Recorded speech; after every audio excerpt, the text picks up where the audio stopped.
C'est parti, le final du Grand National, place maintenant.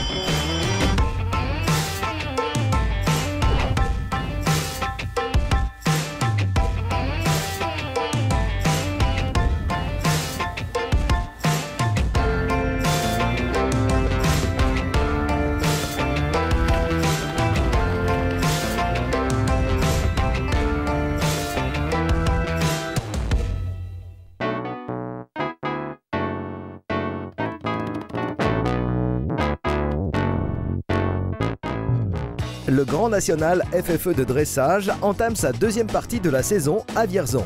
Depuis 3 ans, ce rendez-vous sportif est devenu un passage important, puisqu'il s'agit également des Masters Pro de la discipline. Malgré un soleil de plomb et des températures avoisinant les 35 degrés, les couples ont offert un spectacle à la hauteur de l'événement dans les installations de la famille Cambourieux au centre équestre de la Picardière. Grand National Le Mag vous propose de revivre la victoire de Pierre Vola et de Badinda Altena, bien partis pour garder leur couronne de champion de France. Vous ferez la connaissance de l'écurie Amplitude Sellerie, Sellerie Lagrange, composée de Laetitia Islin et de Nolwenn Baudouin. Le focus 10 ans déjà, les conseils du jour et les réactions à chaud de la 4e manche, c'est maintenant dans Grand National Le Mag.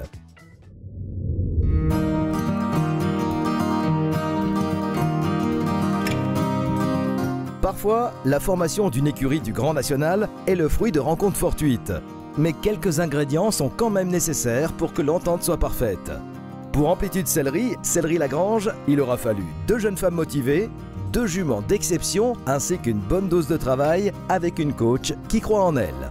En allant m'entraîner l'année dernière pour préparer les épreuves Pro Élite, Nolwenn Baudouin donc, est ma partenaire pour le Grand National. Je l'ai rencontrée chez Marie-Pierre Sanglebeuf, qui est notre entraîneur commune. On ne s'est pas vraiment posé la question, étant donné qu'on est au même niveau toutes les deux et qu'on démarre toutes les deux dans le Grand Prix, ça paraissait naturel, quoi.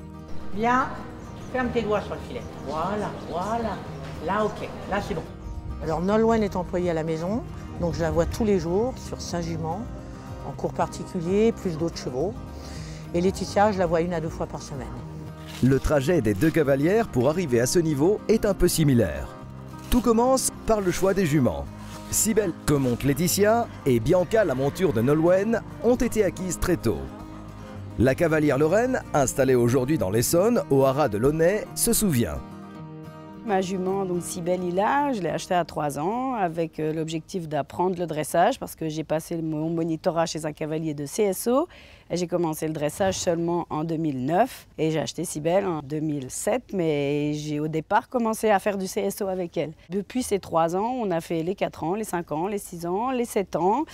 Le Saint-Georges, et bien que les notes n'aient jamais été exceptionnelles, on a toujours passé les étapes les unes après les autres très proprement. Et avec l'encouragement de Marie-Pierre, là, on s'est dit, le Grand Prix, ça va le faire. Et voilà, et ça le fait. C'est chouette. Quant à Nolwenn, elle a eu la chance de trouver Bianca à 4 ans.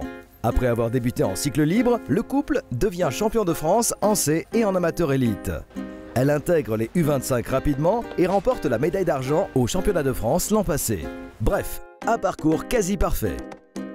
C'est une progression énorme et je la dois en partie entière grâce à Marie-Pierre parce que nous avons trouvé la jument ensemble et du coup on a trouvé Bianca et c'est une histoire qui roule depuis le début et ça progresse au quotidien et ça ne s'arrête pas, quoi. C'est fantastique parce que moi je sortais effectivement du club avec mon trotteur et donc du coup c'est une histoire incroyable, incroyable.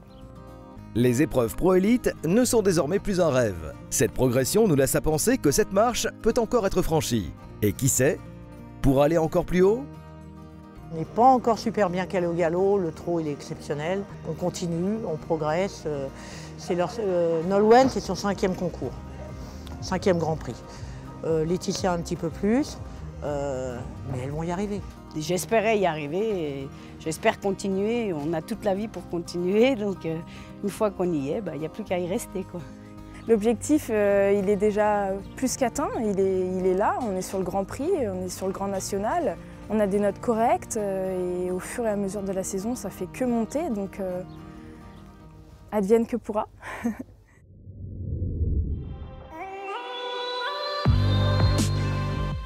Nous avons maintenant rendez-vous avec Pauline Van Landegem, qui nous détaille la dernière ligne de la reprise Pro Élite. Alors la dernière ligne du Grand Prix, c'est pas forcément la plus facile parce qu'elle arrive donc à la fin et les chevaux sont souvent un petit peu éprouvés en fin d'épreuve. Sachant aussi que donc passage, piaf, passage, et ils ont souvent l'habitude de s'arrêter en X. Et là du coup, il ne faut pas s'arrêter en X. Pour éviter les fautes, je cherche un cheval un peu plus en avant et pour le préparer notamment aussi sur ce piafé du milieu, pour le garder bien droit parce qu'on est bien face au jury de C, donc les chevaux qui se balancent ça se voit beaucoup, les chevaux qui avancent ça se voit avec les deux juges qui sont en B et en E, et faire attention aussi jusqu'à l'arrêt final que les chevaux ne volent pas cet arrêt.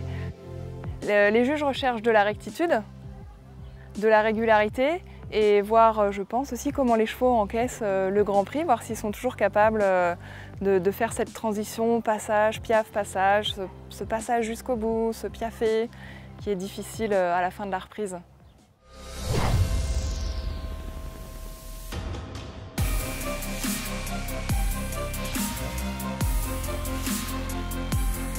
Ils étaient 29 samedi au départ de cette épreuve du championnat de France Pro Élite de dressage qui servait de support pour la 4e étape du Grand National FFE.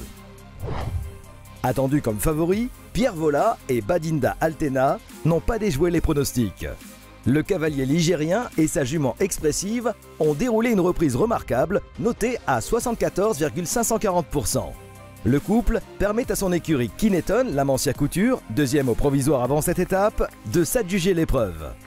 Je suis très fier de cette reprise-là, il n'y a pas de grosses fautes et je retrouve la jument vraiment comme elle était pétillante et voilà, toujours elle est un peu contractée mais ça reste Badinda je crois. Dès qu'on est sur un championnat il y a de la concurrence et ouais, il y a de la pression, c'est pas gagné. On connaît aussi tous Badinda, ses qualités, ses défauts. Aujourd'hui elle est magique, demain elle peut faire beaucoup de fautes. Donc voilà, il faut rester concentré et aller au bout. Il y a deux objectifs. Pour moi, c'est championnat d'Europe et essayer de faire la finale Coupe du Monde à Paris. J'aimerais bien. Quelques minutes avant le vainqueur du jour, Pauline Van Landegem et Liaison ENEHN avaient établi une nouvelle note de référence avec une moyenne de 72,740%. Une note très correcte qui suffira au couple pour monter sur la deuxième marche et prendre les points pour l'écurie Le Cadre Noir de Saumur-Naf. Liaison était très bien, la moyenne 72,7 c'est une de ses meilleures moyennes. Donc je suis vraiment contente, surtout après Compiègne, on sait que ça s'était pas très bien passé. Donc là je le retrouve vraiment et ça me fait vraiment plaisir de retrouver mon cheval aussi en confiance avec moi. Par rapport à Badinda, Badinda est beaucoup plus expressive, elle est plus brillante. Liaison, son point fort, voilà, c'est la fluidité. Après, à 17 ans, je sais qu'il manque un peu de brillant, mais c'est normal que Pierre gagne. Quand sa jument est bien, elle est vraiment fantastique. Pierre Vola classant son deuxième cheval Sir Picot à la 3e place et Marie-Émilie Bretenoux terminant sur Quartz of Jazz 4e de l'épreuve, c'est Nicole Favreau et Jin Sang qui permettent à leur écurie Antares de monter sur la 3e marche du podium. Ils terminent avec une moyenne de 68,480%. Au classement général, les positions restent inchangées mais les écarts de points s'amenuisent. Antares reste leader avec 58 unités. Kineton, la Mancia Couture, revient à 6 longueurs et compte 52 points. Le Cadre Noir de Saumur-Naf et Kineton Protocol se battent toujours pour la 3e place. Un seul point les sépare. Super Master Pro, super étape du Grand National aussi puisqu'on cumule les deux labels. On a trouvé la formule parce que ça permet de programmer plusieurs épreuves. On a des épreuves nationales en même temps, ils amènent plusieurs chevaux et puis il y a toutes les catégories. Donc ça crée une belle dynamique et un beau championnat de la discipline aussi. Donc le Grand National fonctionne, les Master Pro vivotaient et d'avoir réuni ces deux labels-là en faisant une étape incontournable en saut d'obstacle, peut-être en dressage l'année prochaine, c'est vraiment en tout cas que du positif. Ouais.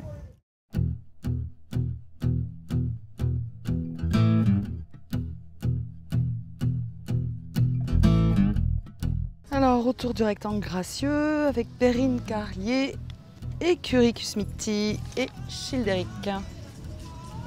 C'est un couple qui tourne déjà depuis quelques années à ce niveau-là. Les appuyés du Grand Prix sont des appuyés très difficiles. On demande beaucoup de flexion au cheval. Le premier était plutôt pas mal réussi. Là, on demande au cheval vraiment de se plier et d'aller de côté avec une belle amplitude. Et une symétrie dans les deux appuyés. Voilà, et là, le début des difficultés avec le passage.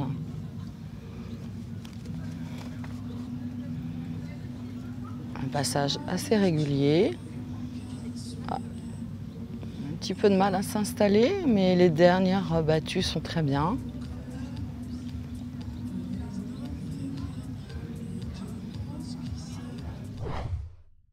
Alors, Marc Boblet et Soliman pour l'écurie Aston Martin Lambay. Un joli départ au passage.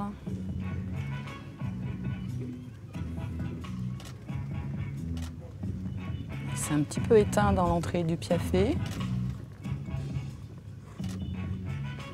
Voilà, quelques bonnes battues.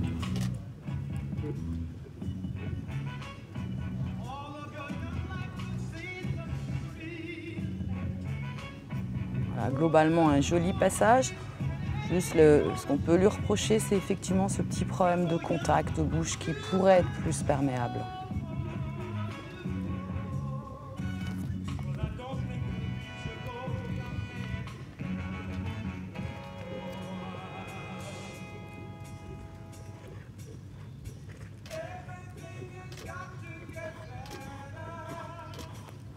De très jolis changements de pied, mais petit problème de nuque. Donc c'est Nicole Favreau et les Ginseng. Pareil, un couple très aguerri à ce niveau-là.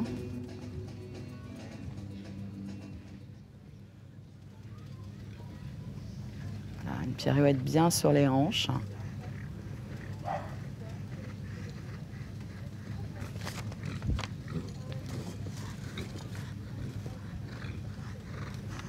Un petit peu moins fluide à droite.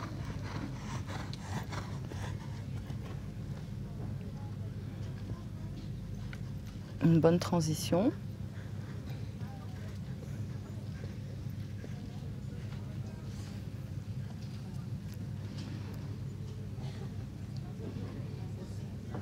Et là, on arrive sur la dernière ligne de difficulté avec passage piaffé. Là, on est bien placé parce qu'on est vraiment sur la ligne droite. Effectivement, on voit une belle rectitude, un joli passage.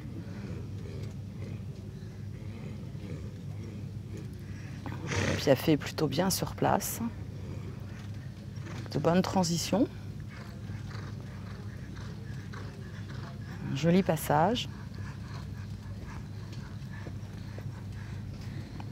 Voilà, c'était ma foi une jolie reprise.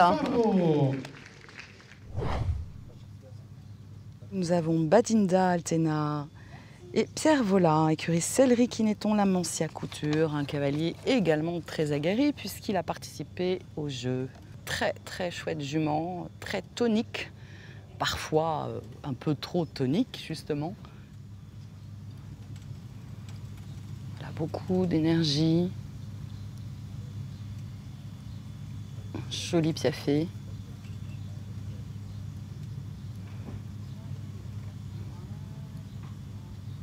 Voilà, un joli passage. Tout ça est très tonique. Une petite jument très volontaire.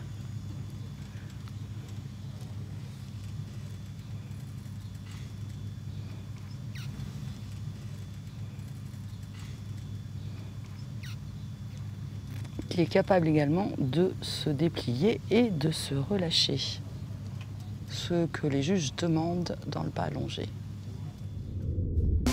Retrouvons maintenant Thibaut Combarieux. Le cavalier organisateur retrace son histoire du Grand National. Merci. Oula. Et oui, c'est vrai que il a 10 ans, le Grand National. Et oui, il y a 10 ans, J'étais pas à la place à laquelle je suis en ce moment, j'étais cavalier à l'époque et j'avais une équipe en 2007. J'avais fait équipe avec Sylvie Corellou, voilà, malheureusement disparue. Ah oui, là on passe à la première étape de chaque année qui ouvre le Grand National, celle du Mans, super concours, tout en indoor, c'est vraiment un chouette endroit. Oula. Là, on n'est plus du tout cavalier, là je deviens organisateur. 2015, première édition du Grand National à Vierzon. Avant qu'on reprenne, avant qu'on fasse notre première édition donc en 2015, c'était mes parents qui dirigeaient la structure de Vierzon. Et eux s'étaient mis dans l'organisation de compétitions internationales. CDI 3 étoiles, ils avaient fait ça pendant 10 ans. Mais nous, quand on a repris, voilà, de mon passé de cavalier, je rencontrais beaucoup de cavaliers qui me disaient qu'on ne pouvait pas venir à Vierzon parce que c'était un concours international. Et donc le fait de repartir sur une compétition nationale, ça leur ouvrait à nouveau les portes de la Picardière. Et puis on a bien fait parce que voilà, on le voit, hein, je me répète, mais c'est un succès fou. Ne serait-ce que les box démontables. 90 en 2015, 130 en 2016, 200 en 2017. J'espère pas 400 en 2018.